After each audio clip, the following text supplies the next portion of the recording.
Well, you're all very welcome to another episode of the most famous e-commerce podcast on the internet with John Leach of WSI. John, how are you today? Yeah, we're very good, Brendan. Very good. Good. It's the big weekend of the year for many of us involved, obviously, in digital advertising and marketing, etc. So yeah, Black Friday weekend. Big weekend with Black Friday, and we've got some great panelists here again. We've got Akshay Kumar. He's the e-commerce manager at Kinvara Skincare. How are you, Akshay?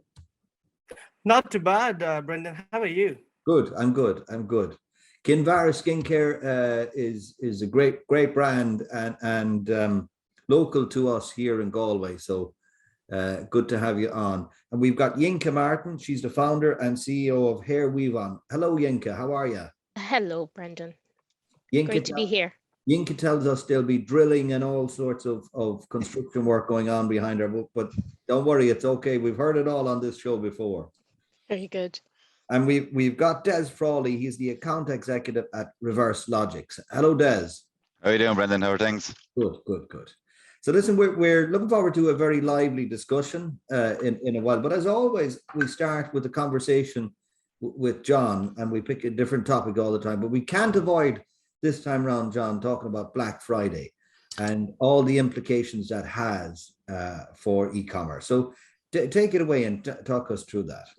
Well, yeah, the day that's in it, obviously, and this for us in this part of the world, I suppose it's relatively new in terms of the shopping holiday imported from our colleagues across the ocean, and I would think among retailers, it's very much a split opinion as to whether this is a good import or a bad import.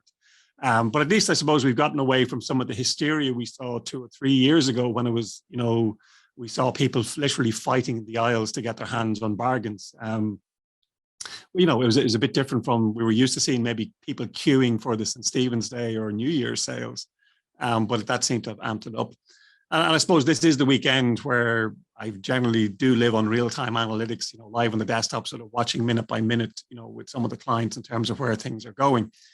But I suppose one of the challenges in today's landscape, when you think about it, is besides how do you make money out of Black Friday sales? Well, that's something we'll talk about a little later. But equally, there seems to be a perpetual sale, period on at this stage, and consumers can get weary and fatigued with that. I mean, we used to joke, a few years ago, there was a particular sofa company that always seemed to have everything on sale, but that seemed to have spread out among other retailers. And now we have Amazon Prime Day, we have the Singles Day, which would be the big Chinese period. We still have the traditional January sales, and the emails for those, Lord help us, start to arrive in on Christmas Eve. On the evening of Christmas Eve, you'll start to see the emails for we haven't even got to Christmas Day, and we're beginning to promote the New Year sort of sales and after Christmas sales. I mean, one of the things that some people feel that these sort of sale periods tend to work better for larger retailers and brands because it's much more difficult for small retailers to have the buying power to get the sort of deals or discounts from manufacturers or suppliers that make some of these sort of things possible. And, effectively, if you're promoting though clear out stocks or lost leaders, then you equally need a broad catalog, so that you can avail of cross sells or upsells to try and, sort of garner back some of that margin that you might have lost on the headline sort of deals. And then there's always that feeling, well, God, would I have gotten this sale anyway without this deep discount? Am I leaving money on the table? Am I giving, just margin away? And I was really interested to see this morning, I don't know if you noticed in the Independent, they were reporting that up the road from us here, Row Books in Dundalk has come out and said, you know what? I don't agree with this madness anymore. I'm going to close my store, my bricks and mortar store. I'm going to close it Black Friday. And that's partly as a stand against consumerism and a nod to environmental sustainability, and a concern that all of these sales are basically pushing people to buy stuff either they don't need or don't want, which might be great in the short term, but gives you issues with long-term customer loyalty and repeat sales, which I think nicely prompts up one of the discussions we'll have this morning, I think, with Des on ReverseLogix. Like, how do retailers and e-commerce merchants, how do you handle that buyer's remorse, returns effectively? How do you do it efficiently? And while having the right to return as it's enshrined in the EU distance selling directive is a huge trust element and a big boon for consumers and a benefit. And if you handle it correctly, I think it is a benefit, but it's still a relatively difficult process and costly, to manage. And then, of course, we look forward to talking with the folks from HairWeavon and Kinvara, looking forward to hear how they've got organized for Black Friday, because I see the Black Friday sales on today and see how they're going. So Brendan, look, here's my sort of thinking on sales periods generally. They are a key piece of your merchandising and revenue growing activity, in any online store. They're a fact of life. Unfortunately, you have to get in there and play. And while I admire what Row Books are doing, and I understand the point they're making, we probably have to, it's on the pitch, so we have to play. But Black Friday or the New Year's sales period should really be the culmination of a process where you've built a promotional process throughout the year, maybe 4, 6, sort of sales periods or campaigns, depending on your segment, on your particular audience, etc. And you use those periods all of the time to hone your ability to attract the relevant traffic to each campaign, like the different methods of driving traffic or finding traffic for those campaigns. You test different landing pages and landing page formats to improve conversion rates. And those landing pages, when they're not relevant and not in your main navigation, they're still out there and, garnering some SEO equity so that next year, you don't have to pay for all the traffic.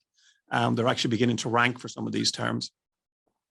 And then over time, you have to find a way of nurturing these new customers, that you've brought to your brand that maybe you've not made the margins you want on the first sale. How do you capture them so that you can nurture them over the long term and turn them into valuable customers over the long term? And, and that doesn't mean that you always get the sale even on the first day. When you bring them to your landing page, you got to be looking at ways of capturing their details, offering them something of value in exchange, so that at least you can start a conversation with them. And, over time, you might be able to nurture them into a customer that, respects, works with your brand, buys from you, and becomes valuable. So look, it's always easy to get a sale by giving 50%, 60% off, or whatever percentage you want to pick. But if that's all you do, you won't be around for long. I mean, competing solely on price is rarely a good strategy. I mean, some companies can pull it off, but that requires, a value or scale or something else in the business that most of us, struggle to it. So my old expression is, like puppies, sales are not just for Christmas. They're a process that needs to be nurtured throughout and developed throughout the year. And even if the rest of the year is only a rehearsal for this big sales period, without doing that learning and learning from all of those campaigns during the year, then your chances of having a really profitable and successful sales period, like let it be Black Friday, let it be New Year, is going to be limited. So you got to be looking at it throughout the year, not just this weekend. If you've only woken up this weekend and started thinking about it, it's too late. Very, very interesting. It's an interesting topic, John, because I mean, we all do think of the January sales or Black Friday or whatever, but really what you're saying to us is that every e-commerce company should have a sales strategy that's well planned out, well in advance, needs to know what you're going to shift for what, and how are you going to treat the well, I'd say it's probably more, it's even a campaign strategy, a merchandising strategy, that has maybe, and maybe in your first year, you do 3 or 4 of these campaigns throughout the year, and you test all the elements, that you need to make it successful. And everybody's in buying mode at the moment, or increasingly in buying mode coming up to Christmas.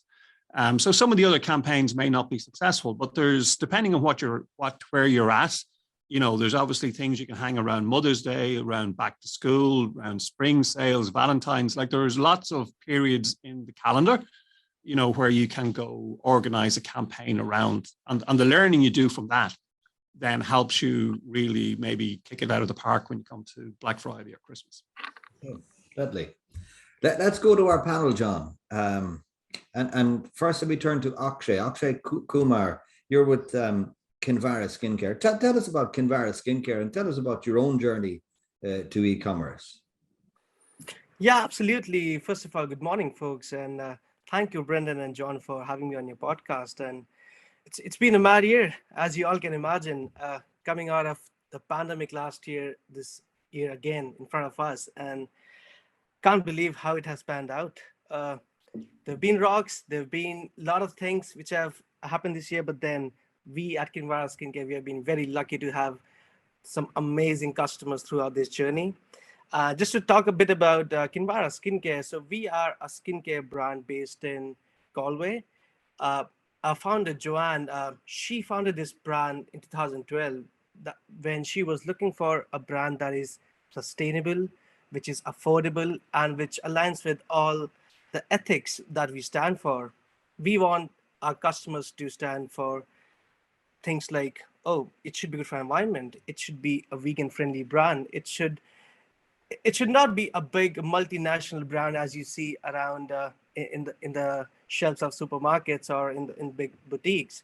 It's something which is very personal, and that's what we have been able to have with over 1,000 stockists selling our products in Ireland, and a lot of them in mainland Europe as well. So we start from a very humble beginning, and now we are growing. We are growing massive, and we just launched a new product. So we launched a precious facial oil that was just last week, and the amount of reviews and ratings and good words across social media that we have received has been phenomenal. And coming back to that point, John, which you said, you need to nurture your customers over the whole year. It's not just 1 month. That's when you think about customers. And we have been fortunate to be able to do that for a very long time. And all our customers knew that anything that comes out from our brand, it is going to be something massive. And that reflects on our sales at the moment, which is hitting the roof. And hopefully it continues the way it is. Yeah. So yeah, that's what we do. We at Kinvara Skincare, we try to maintain a relationship with our customer, and it's just not giving them a promotion.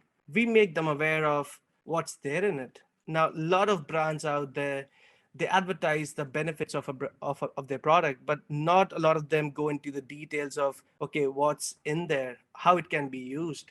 We do that. We tell them what product is in there. We have our newsletters that go out. We have our blogs that go out. Our social media is very interactive in that sense. And we tell customers, okay, this is what you get when you buy our products. And it's a whole package. It's not just a face cream or a cleansing oil. It's more of an experience of feeling good about yourself. And that's what we always strive for. And that's one of our, call to action, feel good. And that's what people do when they use our brand. And I've been fortunate enough to be working here for over a year now. And yeah, here we are, Black Friday again. Yep, here we go again. So interesting, Akshay. And in terms of you're both, obviously you have an online presence, which I guess is your baby, and then there's also the stockists and retailers. How have you found that over the past period in terms of both routes to market and how they complement each other, or do they compete with each other, or do they work well together as getting the brand out there and finding your customers? Well, if I have to be really honest, I think they complement each other beautifully. So let me just take an example of our new product launch last week. And the way it helped us gain online sales was a lot of our stockists have those products and they have in their front shelves. And people always have that recollection. And we always talk about the remarketing ads and recollection ads on Facebook and Google. But then the idea is to have a customer remember something which they've seen before. So that happens for a customer who either walks into a pharmacy or they come to our website. They always have this feeling, okay, where have I seen this before? And that pushes them to go ahead and look more about the product. And I think it's been wonderful having two different arms to our business, which complement each other beautifully. Yeah, which has generally been the experience I've had with most of the clients. Like it is, as I say, we live in a multi-channel world, and you can't be one or the other. Well, I suppose you can be one another, but if you can get both bricks and mortar and online working together, I mean, that seems to be the best formula by some distance, in my experience. Yeah, for sure. Akshay, thanks a million. Let's turn now to Des Frawley. Des, you're with, and we'll be back to you, Akshay, as well for more. Keep in mind what John has been saying about the sales strategy, because I want to have a debate on that if we can afterwards. But let's hear from Des Frawley, and let's hear about ReverseLogix as well, Des. Yeah, sure. So my background really past kind of 6 or 7 years, really, I specialized in supply chain software. So I actually head up the ReverseLogix operation here in the EMEA region, and we're based here in Ireland. Our actual global headquarters based out of California. So we recently did our Series A funding and raised 20 million. So we're expanding like crazy globally. So ReverseLogix, really what we are, we're an end-to-end returns management system. Okay. And returns management system is quite a new term at the moment. You know, I think everyone's heard of ERP systems and warehouse management systems, but returns management systems new, and it's part of that jigsaw. And it's why we're here is really the pain it is for e-commerce stores, brick and mortar retailers, third-party logistics companies, manufacturers of the return side of their business. And I think everyone thinks with e-commerce, you know, you think about products going out and out and out, and they don't think about what happens when products are coming back, and how much of a pain that can be, how much money they can be losing, etc. So some quick stats with that, really, 30% of everything bought online at the moment is returned, you know, and you would never think that. You're thinking, wow, that's nearly 1 in every 3 items. Particular industries that we would be talking to, you're talking like your apparel and fashion industry, the returns, you know, it is up closer to the 40% there. Your jewelry, cosmetic goods, you know, we do a lot in consumer electronics, as you can imagine, coming back. So what our software really does is it manages that whole returns process from a customer initiating a return, so digitalizing that. And what's becoming very important is making the world more sustainable, you know, circular economy, etc., reusing products. So we digitalize for our clients the returns process. So a customer who bought online or in a brick and mortar store, because I think John just mentioned it's now critical that you're omni-channel, they can make a seamless return. Okay, so they can log in through our portal, which is built into our customer's website, pull up their orders that they already have, go through a digitalized journey where it'll automatically print out a shipping label for them, or it'll give them a QR code where they can go into On Post or Royal Mail or UPS, DPD, you name it. They can even schedule a pickup service from their house for the item to be picked up. And it'll also give the customer full tracking on where that return is. So I'm sure we all know when you buy something online, you get tracking of when it's going to arrive and what's going to happen. We do the same in the return side of things. Where is it in the returns process? Has it reached the warehouse? It's now being inspected.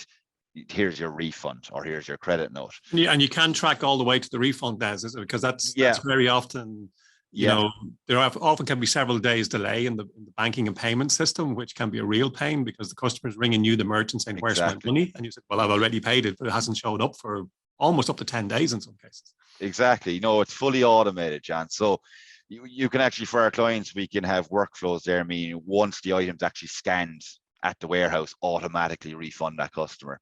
Or else they might have rules in there, look, we actually want to inspect the item beforehand. Returns are crazy. You know, you have someone literally who was supposed to send back a pair of shoes and they sent back a dress, you know, instead, you know, they got. Well, I've had a brick come back instead of a laptop. Yeah. You know, these things happen, you know, I've heard it all with the return side of things, really. But that process there, it has many advantages. Okay, first of all, for the consumer side, okay, they're getting a much better post-sale experience. Now that's critical for people buying online, making decisions. Another stat there, 67% of people out there at the moment are checking the returns tab of an e-commerce store before making a purchase. Wow. Returns are becoming very important for them, making a purchase decision.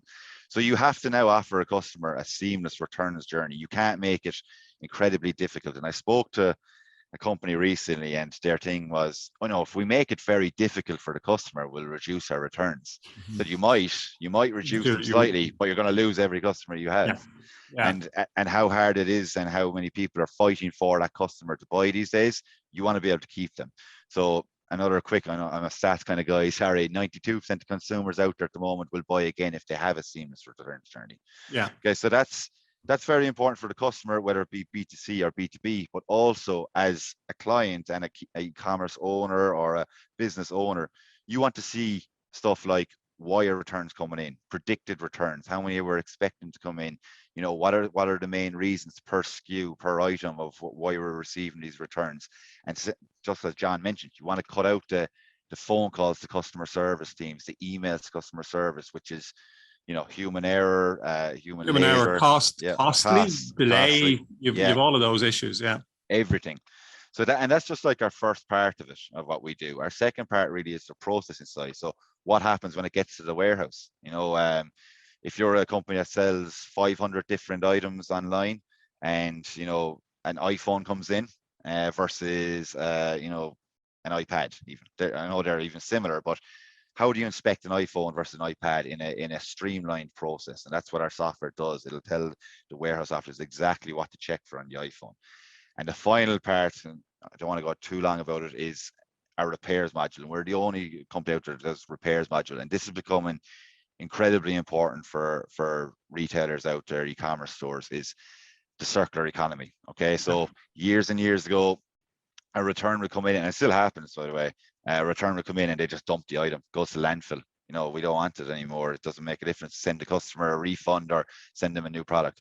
Now it's more about how do we, even if a product is damaged, how do we use the parts of that product and use it in a different product? You know, how do we sustain this? How do we refurbish an item more so than just scrapping it? Can we save different parts, etc.?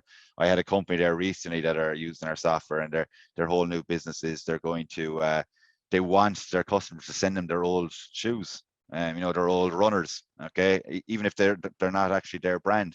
And what they're going to do is they're going to recycle them, and they're going to give them a discount on buying a new pair. And they're not doing that to make huge profit margins. They're doing that to be more sustainable, better for the economy. Instead of those old shoes going in the bin, they're going back to a specialized warehouse where they can take different parts apart, refurbish them, make other shoes, sell them on a secondhand website, which you're going to see are massive now. You see, like, Refurbed is huge at the moment in Ireland, you know. So that's basically what we do, and we go in and we're consultative with it, and we look at different businesses, and we have some of the biggest brands out there. You know, FedEx uses, you know, Cole Haan, Samsonite, you know, Wilson Sports, you know, to name but a few. And I think that I think you mentioned it earlier, Des, which is the thing that I've always believed in is that you know, absolutely do not take the utility company approach where make it as hard as possible for you to contact me and find, you know, if you make this process, both sides of the equation work smoothly and easily, then you have the ability to turn somebody into a raving fan, even if they haven't been happy.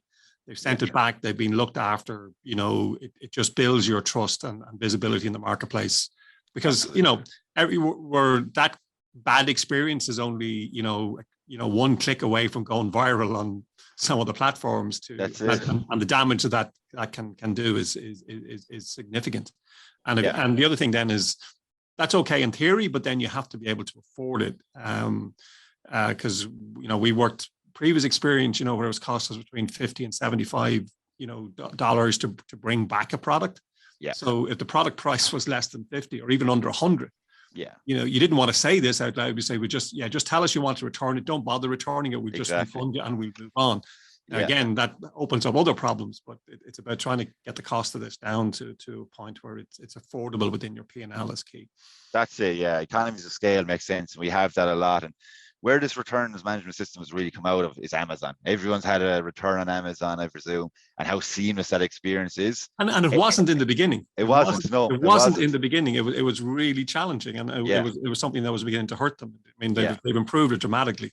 Since, but yeah. Yeah, and every company out there, and whether you're a small startup, multinational, our systems can work there with your company. And like you said, there is economies of scale. If it's going to cost us $100 to send it back or receive it back, customers better off keeping it, right? But our software is there to save you a lot of costs. So you're saving about 30 to 50% on the returns journey.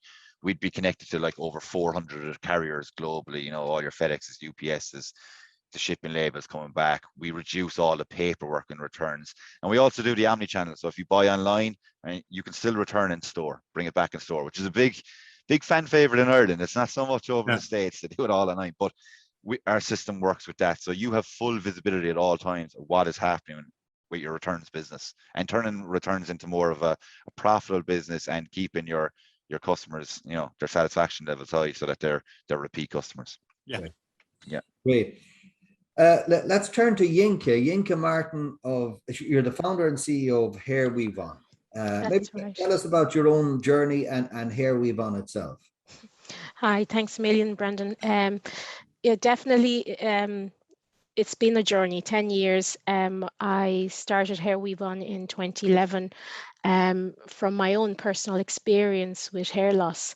And growing up as a young woman in Ireland, trying to find decent alternative hair replacement options to help me look and feel good about my own hair loss experience was proving challenging, because I just didn't find the quality of products that looked natural, looked real, and it frustrated me enough to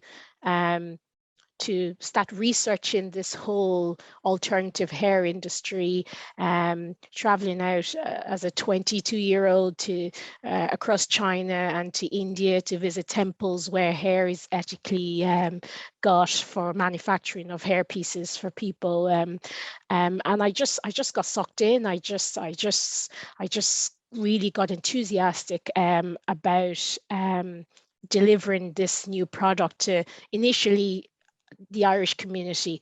But from day one, I always wanted to make this an e-commerce thing. I had been working as a project manager in a content management systems company. I'd worked as a project manager in Citibank. So the idea in the world of e-commerce and making business easy was a huge interest to me, and I kind of have that analytical mind. So although I didn't have hairdressing experience and all of that, I wanted to go down the e-commerce route from day one. And even though it took us a number of years for our e-commerce business to really thrive and really start to gain traction, you know, we maintain kind of this in-store experience for our community and serving them in store. And I hired people to help service the client. But in the background, from my own home little studio, I kept walking away on the e-commerce. And in the early days, we would beg brands who make wigs and hair pieces to let us sell their products on our website.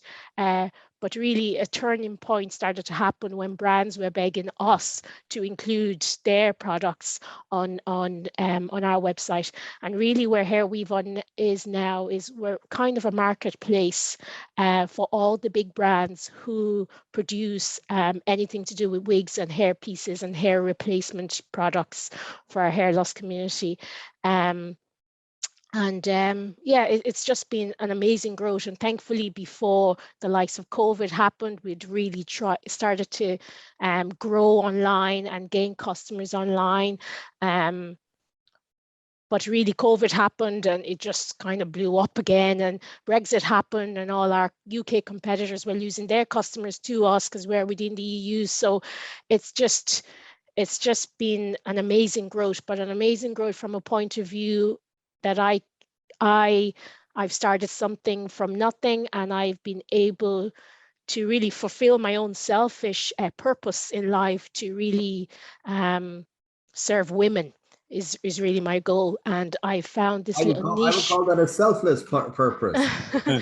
But you know, we're all looking for that purpose in life, and not necessarily only about making money, although there came a point I had to put my business hat on and go, if I had my way, I'd be giving it away to everybody. You know, there was a time I just like, just couldn't see people go without, but I had to put the business hat on, and I really had to get really serious about it. And, you know, it very quickly changed from a lifestyle kind of personal interest thing to really a major business. And you know, the last time I checked was selling to 42 different countries, and really serving a community of people who really need us, and we're serving them from a place of support, from a place of knowing what hair loss feels like, knowing what hair means to them, holding their hand.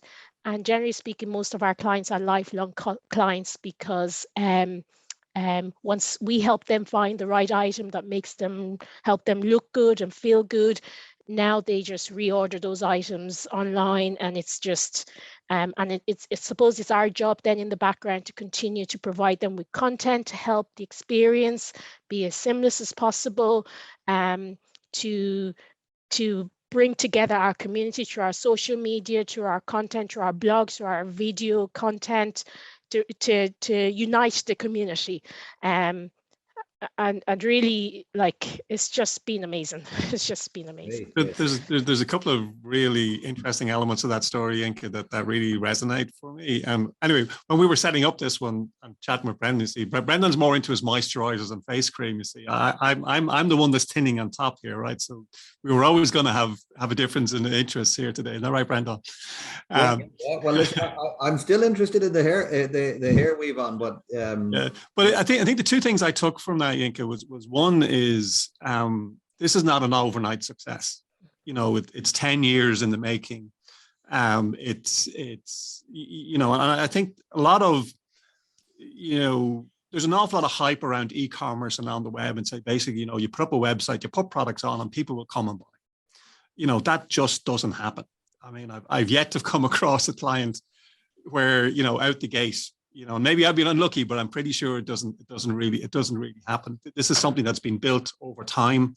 And then it comes from a really, really authentic place where you're interested in the topic, and I love the way you describe your customer base as your community, you know, in terms of how you help them, how you support them, because I think that's the other thing. Like, as we've talked to many e-com operators and businesses over the course of this podcast, you know, the ones that are really successful are ones that take that type of attitude that says, you know, I have a community here, a tribe that belongs to me around this topic, and I'm there to help support and bring them along on that journey. It's not just transactional.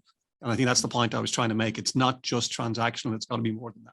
So much so that most of, I now run a team of 10 people, and half of that team are all people who've experienced hair loss, have experience with hair loss, because our customers really relate to them. So when we go on an Instagram live, they're real, not Instagrammers, real members of our team who thankfully have come through the process of being seen with or without hair.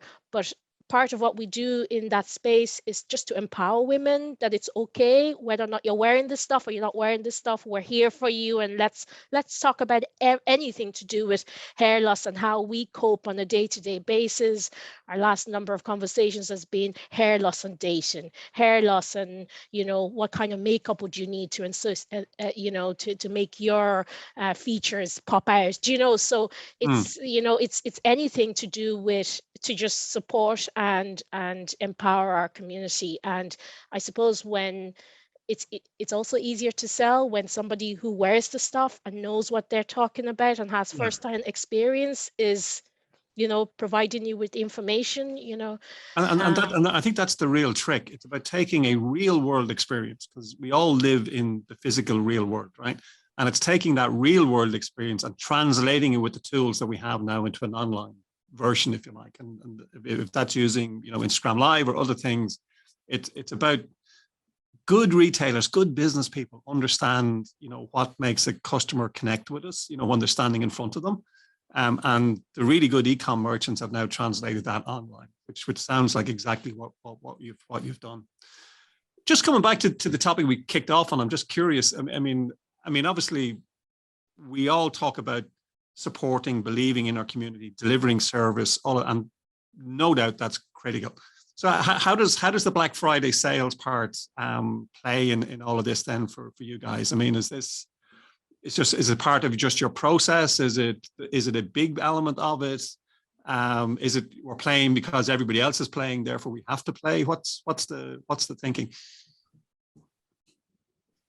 I think from my side and the return side, I think you mentioned at the start, you know, like we're an American company based, you know, we have an Irish, so like over there it's a different animal altogether, you know, Black Friday compared to here. But yeah, we see it in terms of sometimes more of a headache for e-commerce and retailers out there. You know, they're obviously playing ball with it, but they do know in their mind a lot of this product's coming back. And I think you mentioned at the start, you know, people are buying stuff that they don't necessarily need, you know, because it's just a kind of bargain, and where does that item go to? So that's where we see it. We normally see a big kick up obviously coming into January, when all these items start coming back, and customers ringing us saying, hey, you know, we can't handle it, we're receiving 50,000 returns, you know, this month or something, you know, and it's just it's not manageable. And that's a nightmare, because now you've got unhappy customers. Exactly. You feel like you're not getting any value out of it. It's just it's a horrible place to be. I know that experience. Yeah. Actually, just to pick up also, John, on the returns side of it, Akshay and Yinka, is that something that you guys would experience a lot of, a lot of returns and the hassles of returns and all of that, and especially at sales time? Thankfully for us, not a huge amount of returns, not overwhelming amount of returns. And that's because we put the legwork into our clients before they make a purchase. We're not about just buy. We're really about, let's do a virtual consultation with you. Here's a video. Here's an image that might help you make that decision. And we actually encourage the customer to reach out to us before they make a purchase, so that we can help them choose the right item. But in saying that, returns is still part of what we do. A little bit like apparel, people will still like to order a couple just to try this color and try, you know, the other color, you know, and we often expect, okay, if there's a big order of a number of items, 1 or 2 might come back, and that's okay, provided the item is in perfect condition, it's returned by 14 days or 30 days, whatever it is. But from day one, I think there's a gold standard with what customers expect in e-commerce, and part of that is often free shipping, easy returns, you know, and we do our best to make it as easy for the customer as possible. I put my hands up and say we're still in the process of trying to make that returns process automated, so I might have to talk to you later, Des. But we go out of our way to just reassure the customer at every stage. So is it a return request that has come in? Let's act on it very quickly, because we know our type of clients are clients that might get anxious and go, oh, it's my first time buying with them. Oh, and they haven't come back to me about the return. Oh, you know, so part of what we do and part of what our customers buy from us is that peace of mind, reassurance, holding the hand through a process, and being part of this long-term life challenging hair loss experience. And anything that we can do to make that easy, you know, we do. And we've had situations where we've had to say, okay, we can't sell to you anymore because you're just returning so many items and they're coming back in conditions that we just could not resell this item to a client. And sometimes it's okay to lose those 1 or 2 clients, because our customers, our genuine community of customers, expect a certain level and standard of quality of product, and we want to invest more of our time in those people. Yeah, true. And then Akshay, I mean, cosmetics and stuff, I mean, that's got a different set of requirements around it then as well, even, hasn't it? Absolutely, John. And well, I have to say, this is something which I read in one of the books. If you're running an e-commerce brand, especially in a beauty segment, you're just not selling a product, you're selling an experience. And we have been very fortunate that we don't have a lot of returns at all, because the way we go through the customer journey is, so we bring them to the top of our funnel. We grab them through our ads, through our PR, through different ways of outreaching. And we get them onto our pages, and our pages, the landing pages that we have for our products, they are very informative. They have all the minute things that you want to know before you buy a product. What's there in it? How do you use it? How do other people feel about using it? So everything is there on that page. So the number of people who buy from us, they just know what they're buying, what they're signing up for. It's not one of those e-commerce websites in which you go and there are different brands. You just buy one of them because it's a cheap deal, and then you realize, no, it's not for you. That's not what we do. We sell experiences, And that has been a very big factor of we don't need to invest a lot of our time and energy in returning, in handling with the returns, because we are too focused on giving people the best product possible so that they don't have to return it. Yeah, well, I mean, prevention is always better than the cure, isn't Oh, it? yeah. Absolutely. That's for sure. And the beauty about selling an experience is you can't return an experience, right? You know, if that's part of what you're trying to achieve. But I think it is like, I think it's very much part of that good post-purchase nurture with a customer is, you know, getting them excited about what they're doing, explain, you know, continuing that conversation.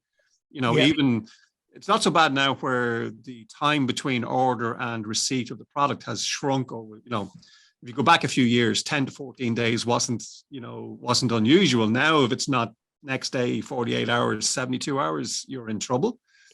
So there isn't that delay sometimes. So people you don't have too much time to keep them getting excited about receiving their product.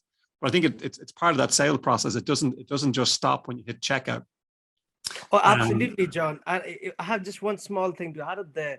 So, as you said, you need to be talking to the customer even after they have purchased a product. We noticed that earlier this year, one of our products, it was a roll-on eye serum. We got a few returns because people did not really know how to use it. And we took it as an opportunity to engage with those customers again. And we got into our email flows, and we made sure every time a person buys that individual product, they receive a video on how to use it. Yeah. And believe me or not, 99% of those complaints just vanished within 2 weeks. Yeah. So it's good to all the e-commerce brands who are listening to your podcast. I think it's very important to be talking to the customer even after they have purchased the product, because that's where you build the community. Yeah. The first sale has happened. Yeah, and isn't that the beauty of actually using video these days? It's quite simple to put that together in terms of content. It doesn't need vast Hollywood production values. But if you put, you know, those simple instructions, you know, face the camera, put it together, send it out, suddenly, you know, it's such a different, you know, and I think it's as much you've thought about it and you've cared about what the customer ends up with, even though you now have their money, you're still thinking about them. I think people that resonates with people, and it helps build that loyalty.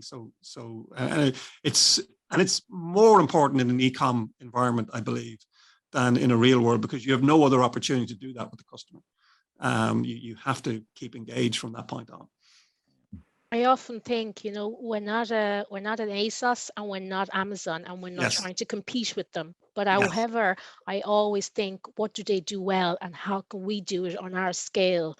You know, and we start in whatever way we can, creations, some level of content, video content, but actually it's grown over the years. And now we find our community are helping us with that content, you know, and this is community of real people using the product, experiencing the same thing, and they're so generous in their availability to help us grow our content. So there's, you know, we all have a love-hate relationship with the likes of Amazon, but they are setting, as I say, the gold standard of e-commerce, things that they do right.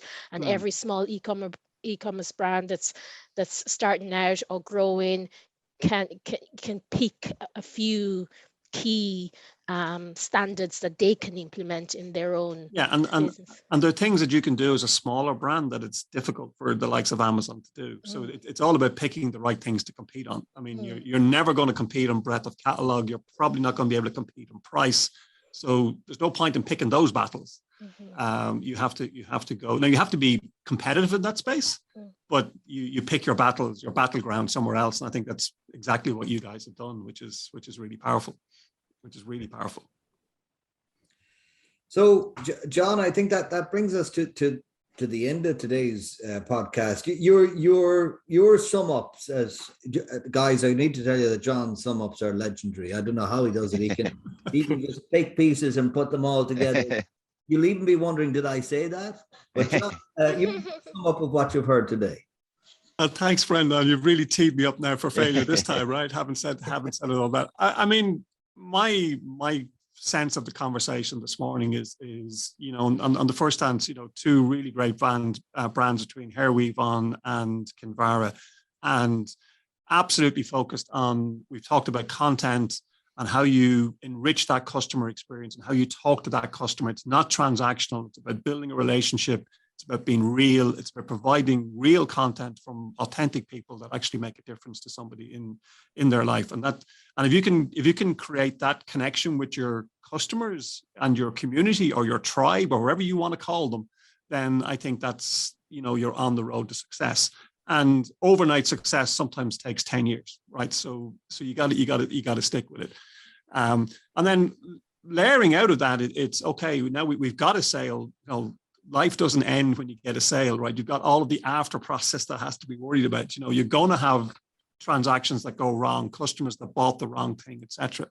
And if you don't look after them with the same passion and belief and making it as easy for them to return it, as it was to buy it. I mean, it's got to be an equal balance between the two. And that's where all of the things that people like, ReverseLogix do in terms of making that seamless, making it easy. If I've purchased online, I should be able to return everything online. I shouldn't be sitting for a half an hour to a call center because that's expensive for the business. It's a horrible experience for me, and I'm not getting done what I want to get done.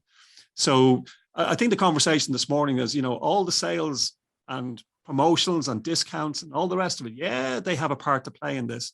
But for long-term success, it's about cultivating loyal customers that connect with the brand, that get excellent service, that get the content they need. And that's the key foundation for long-term success in your e-com business, Brendan, from what I've heard this morning. What did I tell you? What did I tell you? Okay. Guys, I want to thank everybody. Des Frawley, account executive at ReverseLogix, Yinka Martin, founder and CEO of HairWeavon, and Akshay Kumar, e-commerce manager at Kinvara Skincare. And as always, John Leach of WSI. Thank you all very much. Until the next episode, have a great Black Friday and more on.